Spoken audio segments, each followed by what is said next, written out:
you all know, apparently this week, there's been some rumors going around, especially coming from a few videos. In case you don't know, actor slash musician Drake Bell has been posting videos on his YouTube channel where he's playing Drake Parker from his old show Drake and Josh, in which Drake and Josh's dad is missing. He's gone crazy and he's loose on the streets of San Diego. No one knows where he is. The more and more videos that popped up, the more questions were starting to be asked, because we started seeing characters like Helen, who is played by the actress who played Helen, but I don't really remember the actress's name, and even the foam finger guy. Like, you remember that episode of Drake and Josh? For me, it's one of my personal favorites. Apparently in that episode, Drake and Josh got into an argument over a fight they had as little kids before they would officially meet each other about, who stole the foam finger from the other one. And there was this foam finger guy who, when they got into a fight, he was like, "Cops! Cops!" And, the cops had to come break him up, and it was a really funny episode. And that guy appears in one of the Where's Walter videos. So, I'm, like, this is strange, because even from the first video, I was skeptical this was just, a one-off thing that Drake Bell was doing. I thought it'd be funny. But this leads me to believe that we might be getting a Drake and Josh reunion. And a lot of people are really excited about this, like, oh man, Drake and Josh was awesome. I can't wait to see them continue it. And I'll partly agree with you saying that Drake and Josh was awesome. It was one of my favorite television shows as a kid. It still holds up now. And yeah, I do agree that it was really great. I don't think it should come back though. I really don't. Now, it's not because of the actors. The actors are still as good as ever. Miranda Cosgrove can give a pretty good performance if given the right script and direction. Drake Bell, same for him, but when it comes to his acting career, yeah, his agent made some really bad choices. And yet, out of all of this, Josh Peck is actually the most successful one. Being on Grandfathered, I don't know if that was canceled or not. Probably is, because I haven't heard anything about it. And of course, he kills it on Vine. Well, killed it on Vine, because now Vine is no longer a thing, which kind of sucks. And I even love the Drake and Josh movies. Drake and Josh Go to Hollywood. I thought it was pretty funny. We got to see Drake and Josh put in a bigger environment, which is, of course, Hollywood. And they run into little shenanigans, and for some reason, I think Tony Hawk was there. I have no idea why, but Tony Hawk was there. And I'll even put Merry Christmas, Drake and Josh as one of my favorite Christmas specials or movies, like, within that category. It would definitely be in the top 10. And that's saying something, because a lot of Nickelodeon TV movies suck. I made that joke before, but still. And the supporting cast was really funny as well. Jonathan Goldstein, he was really awesome as Drake and Josh's dad. And Nancy Sullivan as their mom. I mean, she's still really funny. Jerry Trainer as Crazy Steve is, well, crazy in the role, but he's still really funny. And the actress who plays Helen has a lot of passion and a lot of energy, which made the character really funny. And when Drake and Josh ended, it had a pretty good and solid final episode. And even though Merry Christmas, Drake and Josh would come afterwards, it still was a really good send-off. And so was Merry Christmas, Drake and Josh. But after all that, we got iCarly, which I still find to be a pretty great show. Until the final season. That was where things got really over the top and weird. The show started off as, a girl and a few of her friends making a web series. Nowadays, it's not that hard to imagine, but still, it was pretty creative. It had some really funny jokes, but that final season, it's just, what the hell? That was a really weird and completely off the rail episode where Gibby, who is actually one of my favorite characters on the show, has a toy laser gun, but then Freddy breaks it and then he makes it into a real fucking laser gun. And when this, kid bully that would always mess with Spencer, that part actually was pretty funny. The fact that a grown man's being bullied by a little kid, that's pretty funny.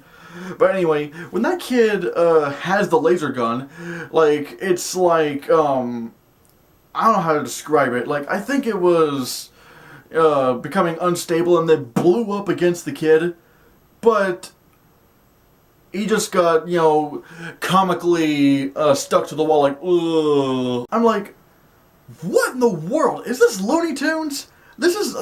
You're taking the reality out of the show. And don't get me wrong, over-the-top humor can work in live action, like for example with Anchorman, one of my favorite comedies.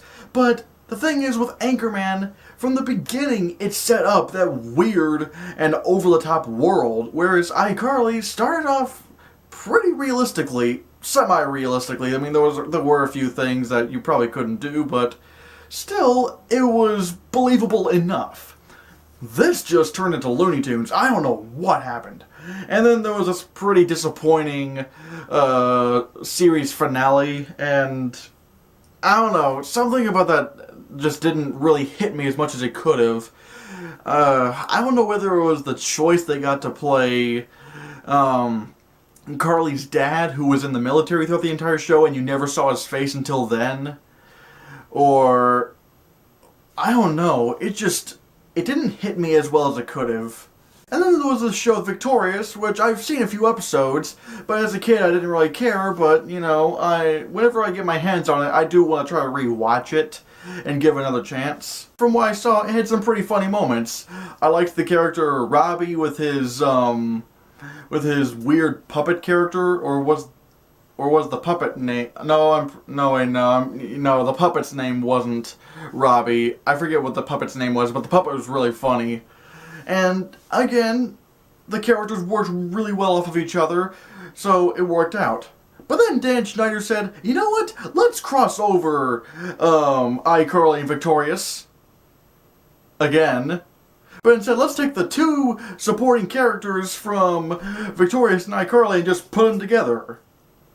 And on paper, that really should work, because Jeanette McCurdy as Sam and Ariana Grande as Kat were really good in those shows. Probably some of the best performances on those shows.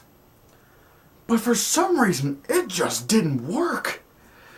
But then again, I should have seen it coming, because every title of the episodes in the show was hashtag something. Oh god, this is gonna pander to millennials, isn't it? And sure enough, it was. And as you can tell, that really backfired. No one really knows why the show got cancelled. It was just cancelled. Some said that it was a dispute between Jeanette McCurdy and Ariana Grande, even though Jeanette McCurdy, way later after the show got cancelled, said that that's not really the issue that was going on. It's just, it was weird, but the reason why I hate this show is specifically in the final episode, in which Kat got arrested for something and called for Sam to bail her out. Her friend throughout the entire show, or season as it was originally going to be. But then Sam decides, nah, I'm not going to bail her out. I'm just going to sit here and let her rot in jail for 2 weeks. Oh no, you fucking didn't. You see, Sam was a jerk. She was always a jerk in iCarly. I mean, yeah. But the thing is, not only was she a likable jerk, but whenever it came to big things, like for example in the episode, I forget what episode of iCarly it was. I forget what the episode was called. But basically, she found out that Freddie had never kissed a girl, even though he was in his late teens, which really should not be an issue. I kind of suffered the same problem for a while. And now look at me.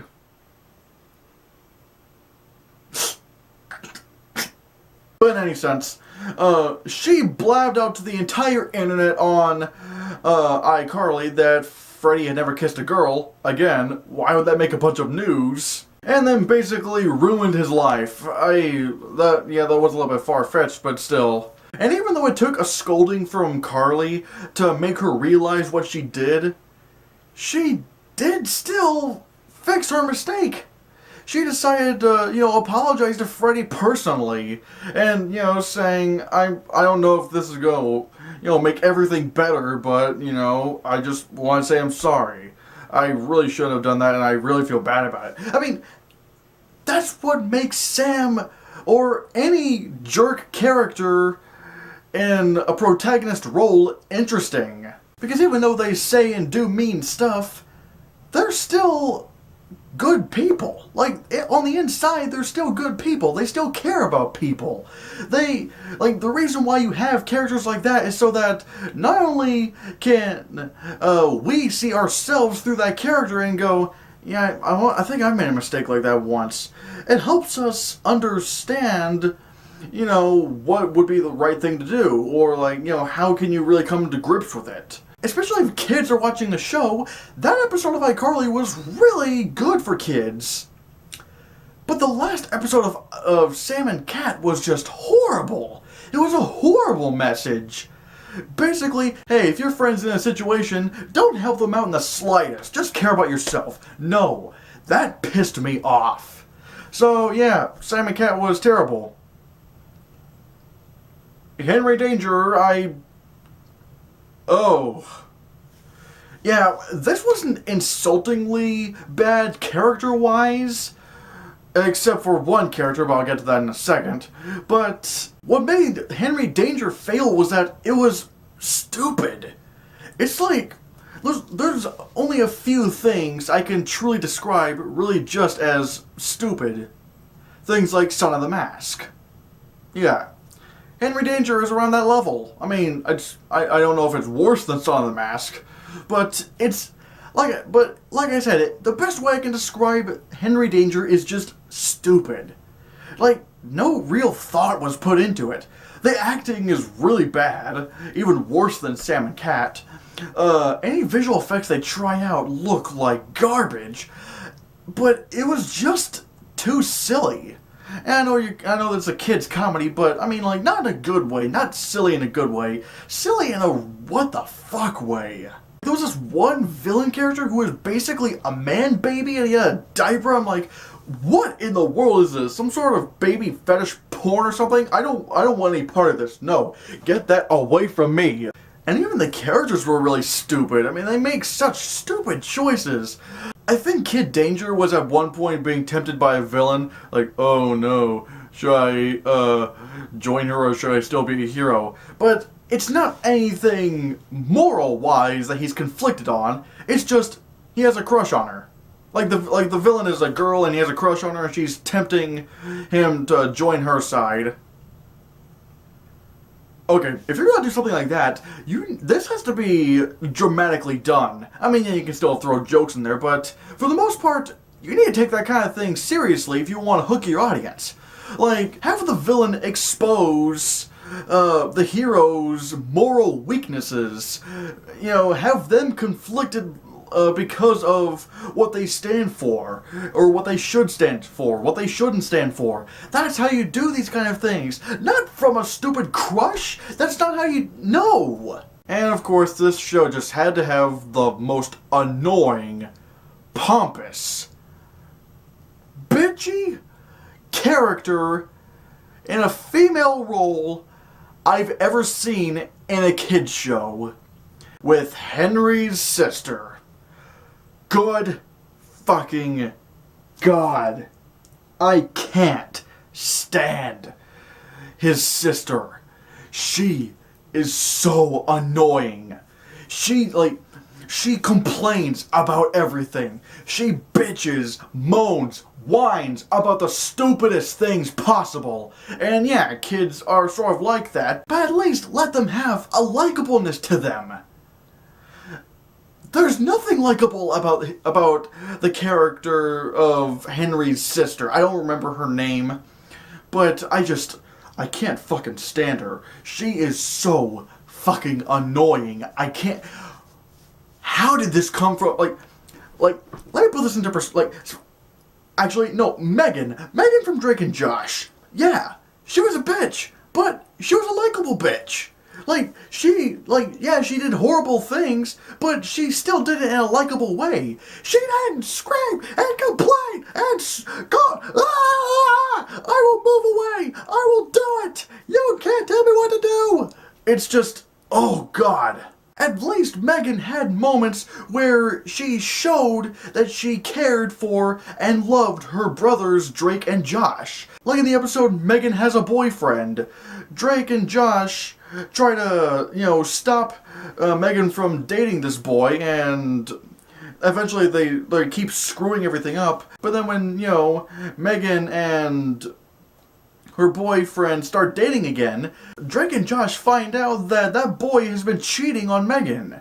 And so then they come in to stop the boyfriend again, and then when, Megan finds out about this, she said that she said thanks for telling me about this. And, she told them that she loved them. And see, that's how you do a jerk protagonist. Even though she was technically an antagonist, but who cares?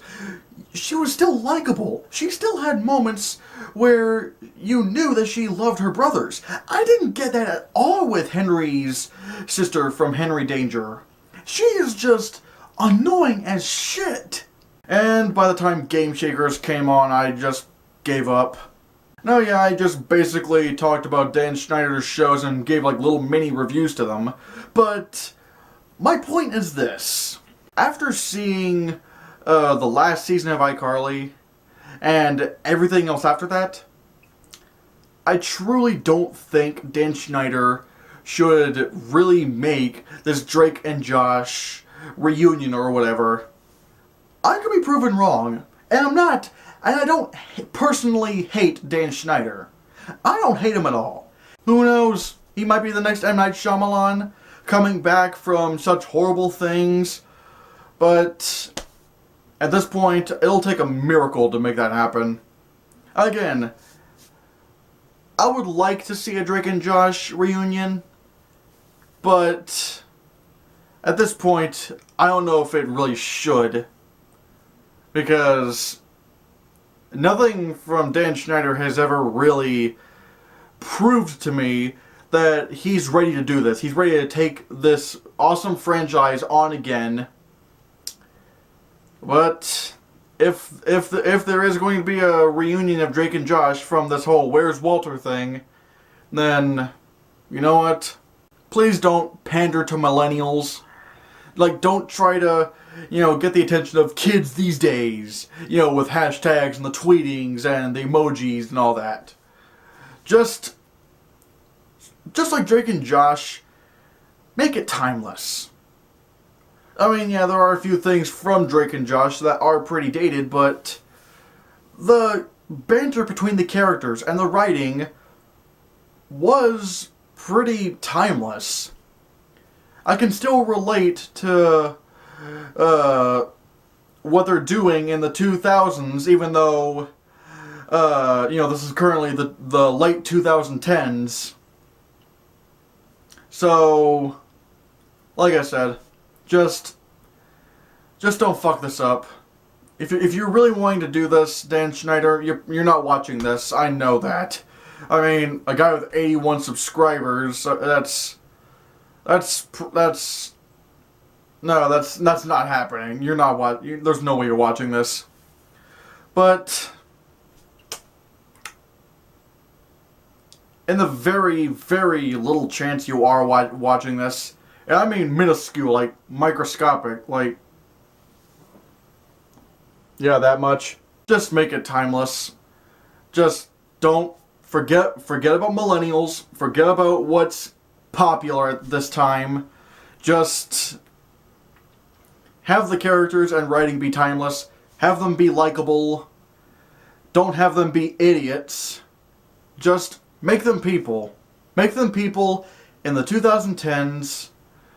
Not pandering to millennials. Let's just be clear of that. Have a dysfunctional family. Have it be funny. Have it be likable. That's all I ask.